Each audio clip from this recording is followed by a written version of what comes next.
Now hold it up for me. Don't be a producer. So now we tell. Very good. Well, I'm really afraid to talk because if I tell a story, I know one thing that it'll be corrected. My brother Herschel used to do that a long time ago. Yeah, he's that way. Well, we'll get Joe to set on Herschel and Bud to set on Marion And we'll get it all straight to all the and I'll set Me and on. John will keep it straightened out. You go out there.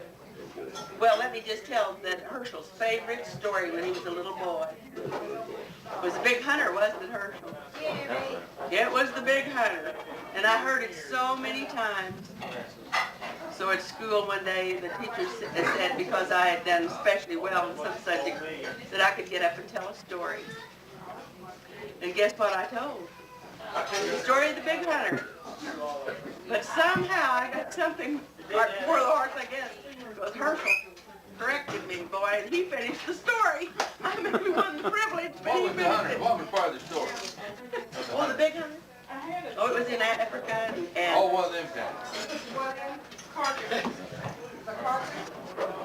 I guess Herschel, it's your turn. Yeah, boy, I remember all.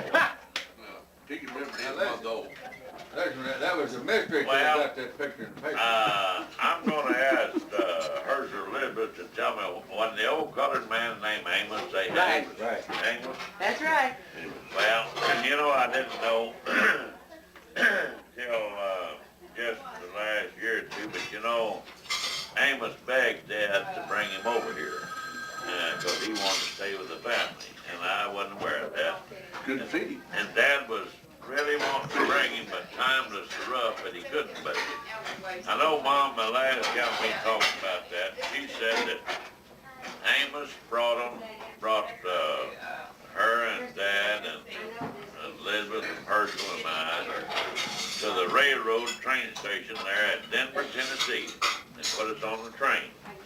And it was snow, there was deep snow on the ground, and the train pulled out, and they rode all day and got to Cairo, Illinois. And they stayed all night there, and the next day they got a ticket on the Iron Mountain Railroad and come to Poplar Bluff. And the Iron Mountain Railroad then come in, as y'all remember before they tore it down, come in over there beside of Bartlett Street on the east side. That's where the Iron Mountain Railroad stopped. Now, years later, you know, when the Frisco Railroad come through, of course, you know down where the police station had a deal, that was it. But she said that we came to Poplar Bluff on January the 20th of 1924. And when we landed in Poplar Bluff. And then we moved out in Uncle Orland, Uncle Boswell's house. And I'm gonna ask Bub, what was the name of that street? We lived right beside of Walpers, right beside of Bob, Henry, and Hank, by the old Walpers. I don't know. It was down there off of Mother John Street. Jackson lives, where's the back door? Mac knows the exact. Burl knows the name of the street. Forest Lane's right. Forest Lane's up there? Yeah. Where the Walpers house was? Was right there. Forest Lane. We lived right beside of Walpers', where Uncle Boswell's house was. And we stayed there, and the Christmas come up in 1924. John Walpers, Bob and Alan and Mr. Daddy played Santa Claus. We didn't get our it in February. That must be 25. Huh? We come in 25, 25. yeah. We 25. That's right. Anyway, he played Santa Claus, and then I don't know what year it was that we moved out on the Roxy Road in Orland Place across from where Bub's house was. I know we moved from there over to the farm, right mistaken, in 26. That's where, no, let's see, well, yeah. Joe was born over there Yeah. at that place, and Joe was born in 25. Well, I've been about right, Bub. That's right. And then I was born That gives after we moved in 27. Place cattle, mules, Tell them what to give for their old home place. 1,500, 1,600. What was on it besides the house? Cattle, house, everything. How many acres? 100 orchard, 10 acres. 110. Bought it 26. I got the copy of the title. Okay, man, you tell me. All right, Mary. Mary, you talk. Sure time back. Yeah, Mary, go ahead. Well, what are we gonna talk about? Well, you- We're gonna talk about it more, well, I'll tell you what I'm gonna tell you. They put me on a track committee over at school. They asked for a memorial over at school of the older, like the Parkins, Madison, Smith, the people that they won't be contacted about putting a memorial. That group, Mr. Parkins and her dad, and everyone that they can contact, they're gonna try to contact them to see about putting a memorial over there at school for them. What kind of memorial now you talking about, Mary? Well, it'll be a granite, it'll be a granite marker and granite. And then what it's gonna do is the money they're gonna use for a trust fund down the future for the kids. that means that we, the West family should Well, declare so whatever they much. wanna give, but. Yes, and so we Well, we can, gotta contact, they contacted some of them, but they contacted this. Well, are you going back before our father was, Well, I don't know before you go, I can, you know, if I can You remember. do well to cover this. If I can remember the Mr. Parkins and Dad and see, and them, I don't know how far it goes back. well, I What year know did they that, break electricity, you remember? 37. 37. I know our father worked very hard He on put it, about $65 to put the electric. and he was progressive, but they did have other, that were board members I'm sure before. that's true, but it's fine to get them a memorial. We're talking about. we're talking about having, family. we'll have to Like about contribute to this from, $2,000 yes. something like that. We're not talking about The just. school run pretty dormant prior to that, not just giving Dad any That's credit, all. but it run dormant, just routine for a long time. You know, but everybody, I think it'll be a two-sided deal to make it, Because it would but it'll be be, left there to it, see. that's Memorial right, for Mom and Dad. that's right.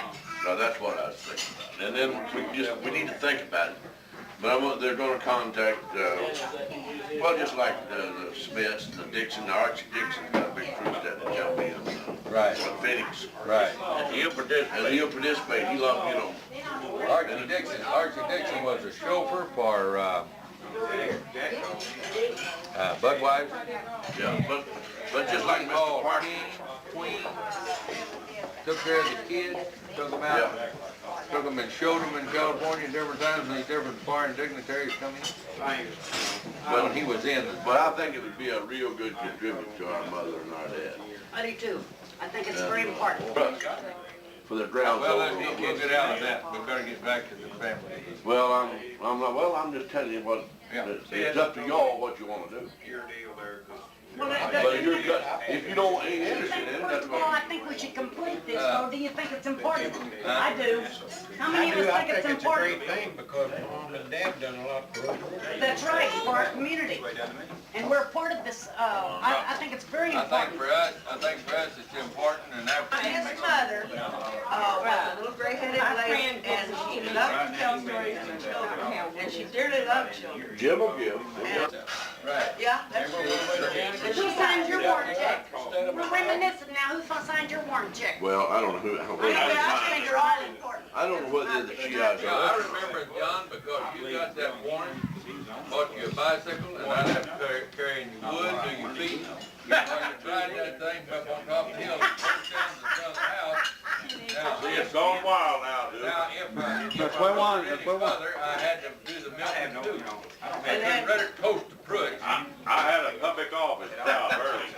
I know, Tom Sawyer didn't do anything on it. Oh, no, I'm talking about Tom Sawyer, not Tom Sawyer, you're talking about, Well, Tom Sawyer got everybody paying his fence for him, sounds like. I was thinking the mafia. You think we No, got that Now, over? We now, did good job. now speaking about Know what Biden, it's talking about? Yeah. Tell about March. okay, now, E.L. over here in his big brown eyes, if he cried just like that. And he had two motorcycles, and one was a 125, and I would push her at the top of the hill and coast down to the house. And he said, well, then you can keep that balance. So, well, I think I'll start it up and let you ride it. And so he did, and I did really good. He said, well, I was in the 8th grade, and he said, you can ride that to school your 8th grade year, but I've got a little stipulation.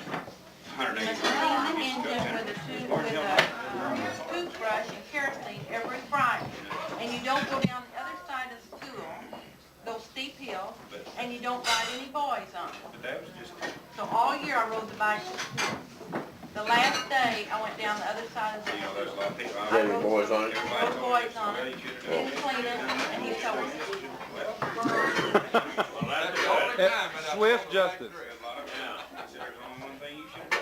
Just took care of your bike. I like that, Mark. That Well, was good. that does you good. Take him another one. It could have been a year ago, I've done that. Well, I'll say one thing, Martin was a good little truck driver. When we worked around, looked down at the and all, she'd back, shoot for us, and she'd just look.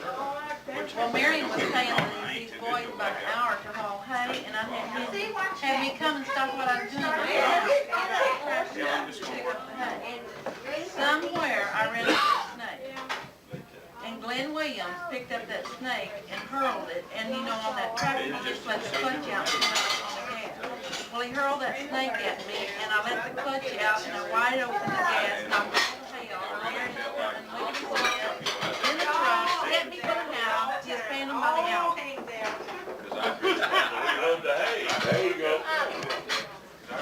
Do you remember the time you bought the hog that was a fighting hog? It was a mean hog. What was that man's name down at the end of the Tom?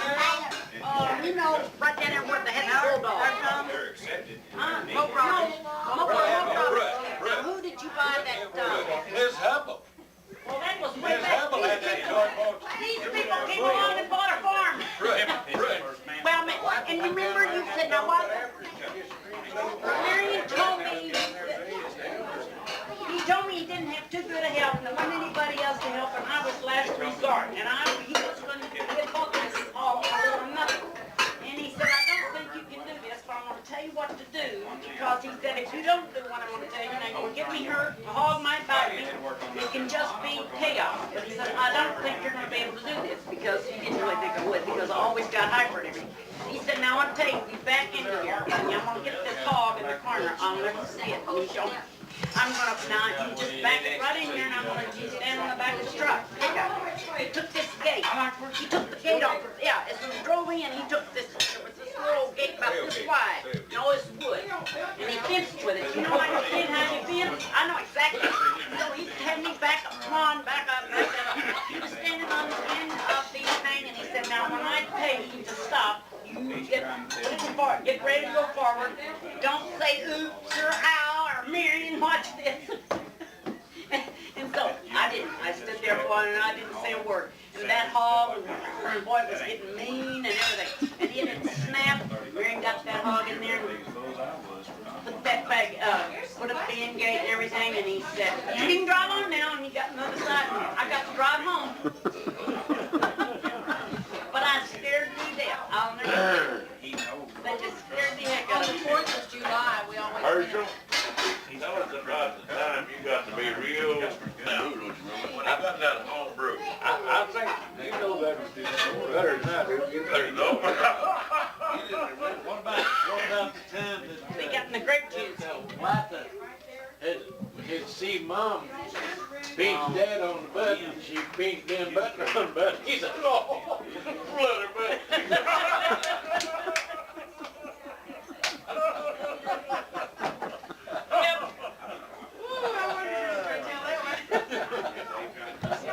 On the 4th of July, we used to go out to the pier and have a big picnic.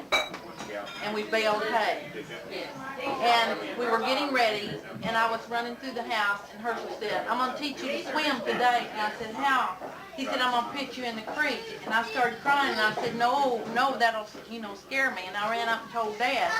Dad told Herschel, and he said, now Herschel, you can just stay home if you're going to frighten her that way.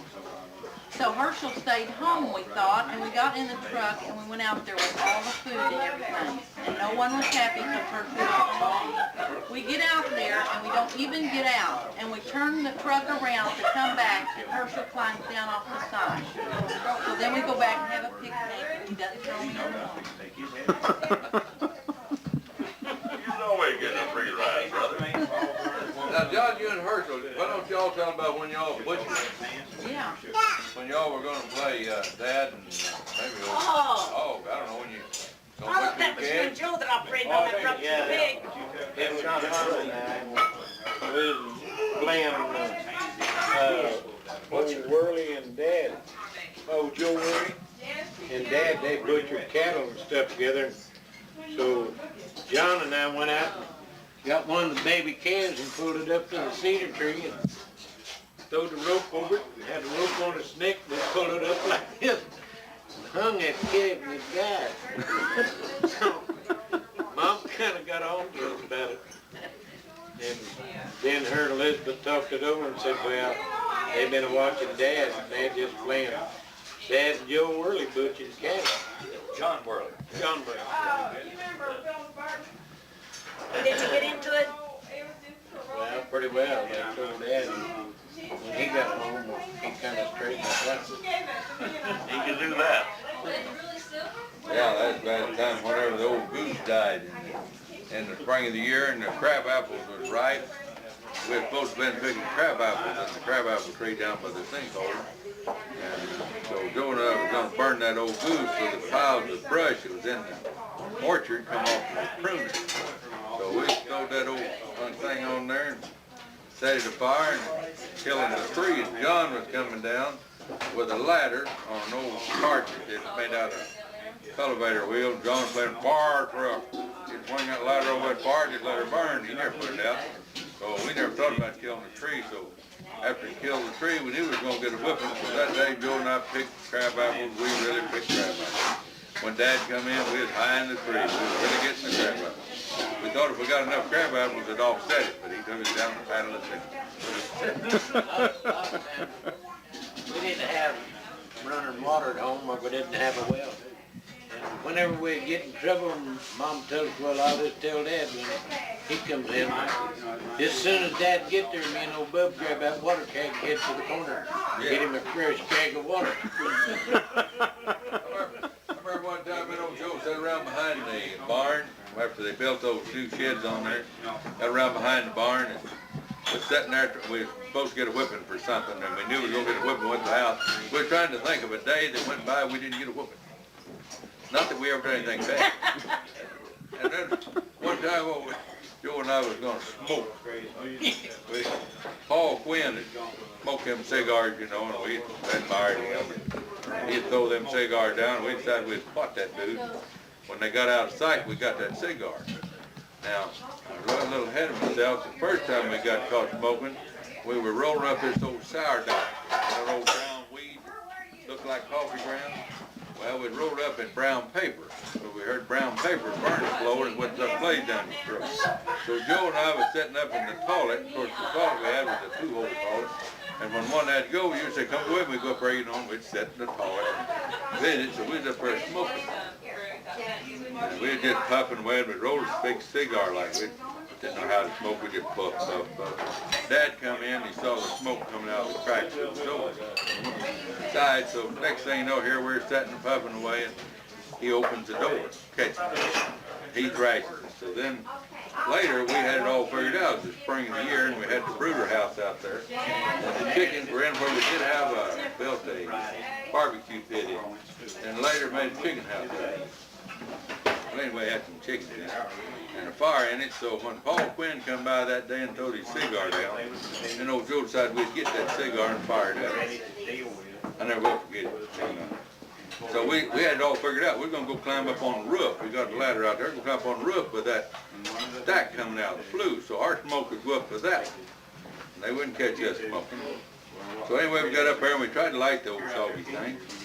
And we couldn't get it lit too good. So then we tore it up and rolled us a cigarette out of it. And we got up there and I'd puff and Joe would puff. Each one had one piece. He'd say, you getting sick? I'd say, you getting sick? He said, no, I ain't getting sick. I knew I was getting sick. So I decided I'd get down and head for the barn. See, in the spring, we always cleaned out the barn. Cleaned out clean, went out to the old Marsh's mill and hauled in sawdust, and throw all over the stall, and that rosin would keep the flies down. So then the chickens laid up in the hayloft. And we had nests up there. So anyway, I climbed the fence, went across the garden between the old chicken house and the barn, and across the garden I got dizzy and fell down. So then I got out to the barn, I crawled up the lawn. I got up there and I got sick and I thought I'm gonna die. So I'm gonna die right here, and they don't go up there and get the chicken eggs very often now. They won't even know I'm up here. So I decided I'd go downstairs in the back hall, black stable back there, and where there was a chicken nest we went to every day. So I thought I'll go down there. So I crawled down the stairs, and I went to that back stall, and laid down on the sawdust. And oh, I heaved. I just knew it was gonna die, so I covered it up and rolled over the other way. then after I got where I feeling better, go to the house, it was dark. And go to the house was dark, and Joe had already got his whipping. And all right, now I don't know if he got his whipping yet, but he had been accusing him of smoking. Because you know naturally that smells cigarette. So when I come up, well, Dad asked me if I'd been smoking. No. And he said, blow your breath in my face. He'd always do that, you know, check it. Well, I didn't blow. He hit me in the belly and he said, blow her out, I said. So when I blowed out, he said, it's a fire. Give us a good whipping. Said what? Give us a good whipping, boy. Yeah. Great big old tom turkey, he weighed about 40 pounds. And I don't know what caused him to get sick, but anyway, I found him in the manger in the barn one time, and a great big old turkey. And I said, well, my George, I might just cut his wings off and I could strap them to my arms, and then I could practice flying. And so I cut them off, and they was pretty wide, and I strapped them to my arms, and I got up on the shed, and I'll just flap them wings, and it looked pretty good. And then I said, well, I think I'll just run off the edge of the barn. It's about 8 foot tall. And I run off there, but I didn't sail too far. I just went straight down to the ground.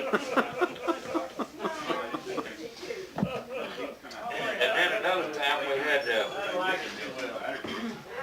some of them big old umbrellas that put on the wagon whenever you're riding down the road and it's raining. And I thought I'd make a parachute out of it. And we had a big, well, the center part of the barn was pretty high, and they had a big hole out there where they bring the wagon loads of hay in, and then they had a rope that come down and get a hold of the hay and pull it up and then pull it over into the barn. And that big hole there, I thought that would be a pretty good place, and so I got that umbrella over there, and I got a hold of it. And I That's thought about 20 feet in the ground. I thought I'd drop down and it would float down kind of like a parachute. But if we didn't have anything to come down to hold the sides, and just had those little metal things that you push your umbrella up and it would go out. And whenever I dropped down with that parachute, the thing just turned wrong side out and it let me go down pretty fast. But it didn't get hurt or anything, but it sure did kind of, the ground come up pretty quick. You just got back out of the Big time hospital. it burnt 31st day of March 1950. I got back out of the hospital and landed. My mom had fixed me some potato soup. And I'd eat the potato soup and I'd land down in there on the couch. I had strip throat. And one of the jobbers who worked there for Van Buren seen the house burning. He run out there and knocked on the front door. Said, your house is caught. And I carried out the grandfather's clock, the dining room furniture, the chairs, the dining room furniture, the refrigerator, and but none of our clothes. We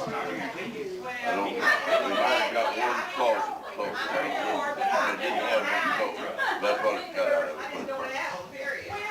I don't think, we might have got one closet of clothes. And most all the stuff was upstairs. And upstairs, Daddy was a collector of coffee grinders. And they were some brand brand new coffee grinders, about 12 or 13 of them upstairs. There was uniforms, his uniform, there's a Civil War uniform. Rambo West uniform. Yeah, the uniforms is all upstairs.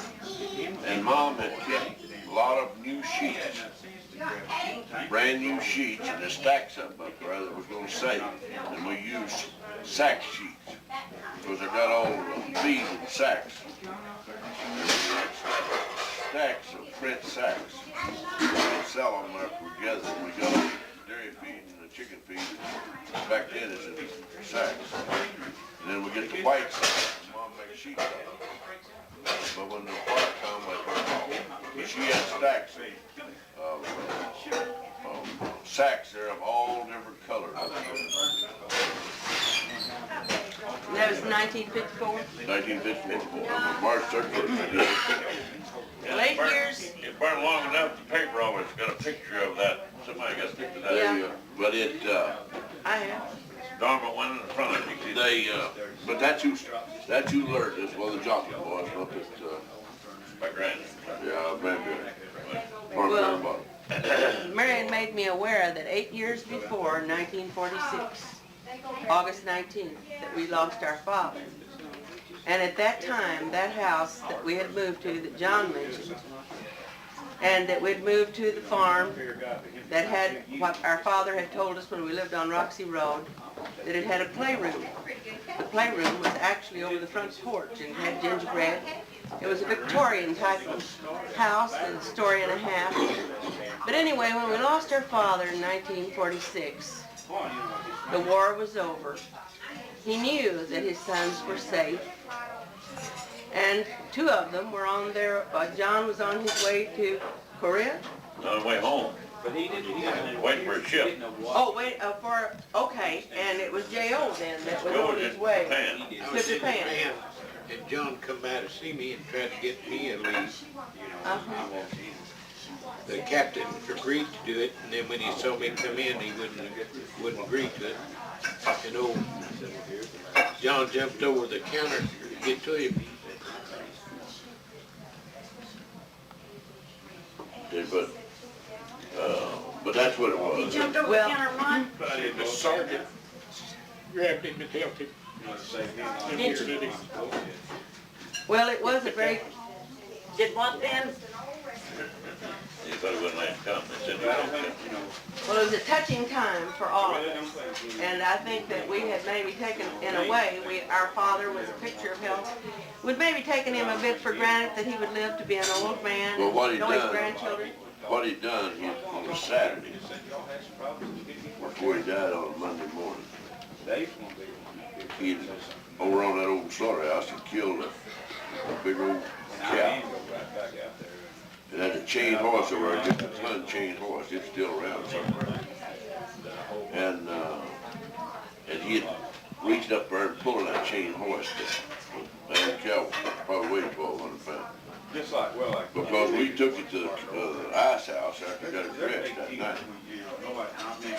And it was on a Saturday, and then he went to Dr. Henderson on a Sunday morning, and Dr. Henderson told him his pleurisy failure. He thought it was pleurisy failure. And then when Dad come home, why, he told me to gas the truck out, but take them goats and stuff to West Plains from Herschel, I'd take it over there. Or go get Howard Toms to go. But we took them to West Plains. See, We went to West Plains on a Monday. I sorted the goats with him, and Dad sat up there and pointed them out. And I remember, There's up there in front of my house, is where the goats was. and I And we remember, took them over there a minute. Was it Herschel, me and you took them? yeah, that was the last trip. Now, Dad had said many times, I was home 6 weeks. He I've was been dead, home didn't 6 weeks from service, discharged, before he died. And he had told us how many times that he was retiring, and that was the last trip he's gonna make. He's gonna take them goats back to West Plains on Monday. We had to pick up 2 buck sheep or something else over there and bring them back. But Herschel and I took them, we left that morning after Dad died. Right. And we'd go to that, we'd come back and we'd pull in the yard. The yard was full of people. When we pulled in the yard, the parked the truck. No, we were there. I run downstairs and put him on the bed. I was upstairs and hollered, but me and Herschel took the kids on over. That's right. And Dad, they took Dad going to the funeral home, and we went on over there. He told us whatever done, go over. We was committed to have Marilyn Monday. We went and took him. And I remember he called me to come down, and I come downstairs and looked in the fell back on his he head. was sitting up, kinda up, and he's looking at me. And I started over there, and he just fell forward in bed, and He hollered. I rolled him over on his back and tried to give him artificial respiration for a good while until I just almost give out. And Mom was calling Dr. Hendrickson. But probably. And then whenever he got out there, he said that he had a massive coronary heart attack, and it wouldn't have made any difference if it was a doctor on both sides of it. They wouldn't have been able to have saved him. It just He took. trained himself that day. I'm sure that's what it was. But he was so stout, you know. I remember coming downstairs, I'd heard He the was so stout. commotion, and Martha came to the stairwell and stopped me and said, Dad died, and let me go ask Mom if he can come down. So when she went to ask Mom, I didn't understand what she had said, so I go into the bedroom, and they come to get Dad by that time. And I was 10 years old, and Dad used to go on trips, and in my mind, it was like he had gone on a trip. And I remember riding my bike down to Moat Robin, and they said to me, "Why, how come you're up so early this morning?" I said, "Dad died." You know, and then I went back, and people began to come, and I remember that little Powers girl, they wanted me to go out and play with her, you know, get my mind off of it, and I couldn't. I just could not understand that he died. How old was you, Martin? 10. Were you 10? Well, I was 26 and I was working in St. Louis, and the call came early. Herschel called me, and it was around 6 o'clock in the morning, and I knew that was very unusual for Herschel to be calling me at that hour, and so it was indeed a shock that we had lost our father. So I came home, and as they have said, they had gone on to carry out the last duty that our father had told them to do, to go and get those sheep and the goats. And so at the train, when I was met, it was with Charlie Woods, met me, and Norma Jean Powers. And I know they told me that Herschel, and I think Norma Jean, that it was going to help him make some of the plans for the funeral. And so when I went home, our home, there was a big stack of hardwood floor. The north end of the house was out, plans for a fireplace, and there was this beautiful hardwood lumber that our father had brought from Birch Tree, I believe. And things were in a state of confusion as far as the house remodeling was concerned. But people began to come, and we were amazed at the love and the concern of the community for our father. And there were people of the very poorest to the most professional that came to pay tribute to our father. And I think that as children maybe we had taken it for granted that life would go on, our father would be there. We hadn't stopped to think of the type of man that had been building a reputation in our own community and had set goals in his own life and had fulfilled many of them. But there was an example for us to go on and to do our best to be a tribute to our father. And John and I, we had the international pickup truck, and we went over to Jackson and bought bricks to build a fireplace. And on the way back, we was over above Kinder, coming south there, and there was a great big timber rattler that was crossing the road there. And John hollered and said, "See that snake down there?" So I'm gonna try to. put the brakes on and try to kill him. So he put the brakes on and scooted across him, but it didn't hurt him too bad, and he coiled up. And I just got back out of service. I was in pretty good physical condition. And I looked around on the side of the road to get a stick, and I couldn't find a stick no place. And so I run up there, reached down behind the seat of the truck behind John, and got a jackhammer that was about that long. And I run over there and kind of threw it at that snake and got him to running. And then I went up behind him and cracked him across the head and killed him. And put him in the back of the pickup, and after we unloaded the bricks, why we took him downtown and showed him to the fellow there at the paper office. We was stopped in front of it right there and see it. And he come out there and looked at him, and the thing was about 5 feet 11 inches long. Right. Had 12 rounds in the butt. Right. And, Well, now that was when Brother at the Radcliffe place, and Dad was a good hand at killing snakes. We'd drive cattle in the spring of the year, and he'd run along and catch him. Hold it, boys, I gave him the tail, and he'd just pop his head off. So that day, Dad didn't go any personal charge. So we'd drive him down, Joe would send him on the driveway, and then Marion and well, I found a big snake. Hers said, let me have him my time. Hers got him in. He'd round him round his head like that. We'd say, pop him. He'd say, shut up. Just he'd slow down and pop that old snake, turn his head back, he'd pop him up again. He'd start to slow down, pop him, and the snake turned his head towards him, he'd pop him up again. I'd say, crank him out, boy. Shut up, boy. And he just cranked it. He cranked so hard, he tore that snake in two. I want to kiss you, but I'll be back. Pop him nice. We've enjoyed it. We've enjoyed it, everybody. Had a good time. Okay, bye, Margie.